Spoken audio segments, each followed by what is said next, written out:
Depuis la confluence des quatre bras où s'unissent le Mékong, le Tonlé Sap et le Bassac, Phnom Penh s'étend sur 692 km² et abrite aujourd'hui près de 3 millions d'habitants.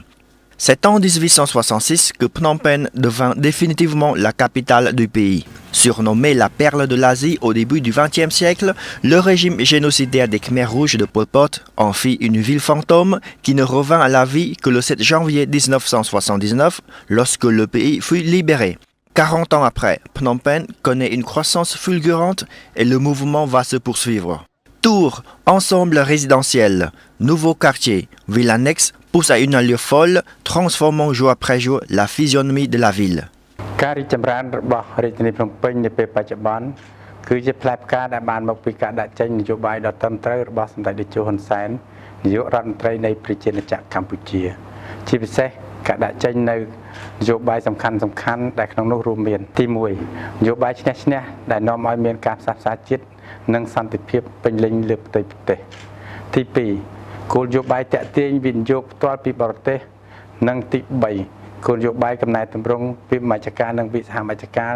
ដែលបានផ្ដល់ឲ្យរដ្ឋបាលថ្នាក់ក្រោមជាតិជាពិសេសរាជធានីភ្នំពេញមានលទ្ធភាពខ្ពស់ក្នុងការបំពេញការងាររបស់ខ្លួនលើពីនេះរាជធានីភ្នំពេញក៏បានធ្វើការចងសម្ព័ន្ធមេត្រីភាពទ្វេភាគីជាមួយនឹងទីក្រុងនិងអង្គការដៃគូអន្តរជាតិជាច្រើនដើម្បីបុព្វហេតុនៃការអភិវឌ្ឍទីក្រុងរបស់យើងដែលក្នុងនោះយើងខ្ញុំបានចងសម្ព័ន្ធភាពជាមួយនឹងទីក្រុងប៉ារីសនិងអង្គការអន្តរជាតិអភិបាលក្រុងប្រើប្រាស់ភាសាបារាំងរាជធានីភ្នំពេញយើងខ្ញុំផ្ដល់តម្លៃខ្ពស់ចំពោះកិច្ចសហប្រតិបត្តិការរវាងថ្នាក់ក្រោមជាតិជាពិសេសក្នុងបុព្វហេតុលើកកម្ពស់សុខុមាលភាពប្រជាជននិងការអភិវឌ្ឍរួមគ្នាប្រកបដោយនិរន្តរភាពនៃទីក្រុងរបស់យើងទាំងអស់គ្នា La ville de Paris a ainsi grandement contribué à la préparation du plan directeur d'aménagement du territoire pour la période 2015-2035. L'assistance de Paris a porté également sur l'aménagement des espaces publics. L'AMF a pour sa part aidé Phnom Penh dans plusieurs domaines que sont l'amélioration de l'accès à l'eau potable, la gestion de l'assainissement et des boues de vidange, ainsi que pour la restauration du Wat Phnom. De plus, avec le soutien de l'Union européenne, l'AMF va accompagner la municipalité dans la mise en œuvre d'un programme de développement décentralisé de sa gouvernance. Les résultats accomplis montrent bien la force et l'effet positif de la pratique de la coopération décentralisée au profit de l'amélioration du bien-être des citoyens,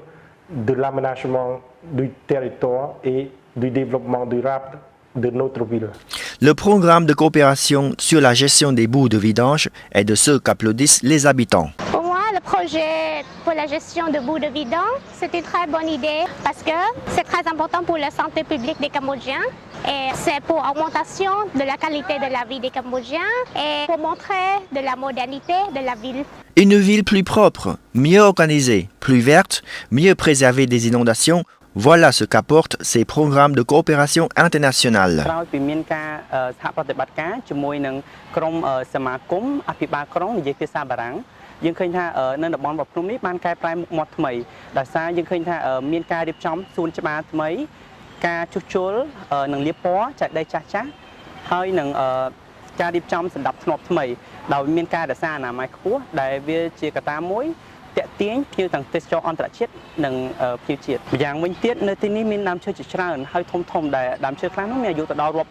Avec le soutien constant du gouvernement cambodgien et l'aide de ses partenaires internationaux, la municipalité de Phnom Penh a l'ambition de faire de la capitale du royaume l'une des capitales modèles du XXIe siècle. Chaque jour qui passe à Phnom Penh voit cette ambition en voie de se réaliser.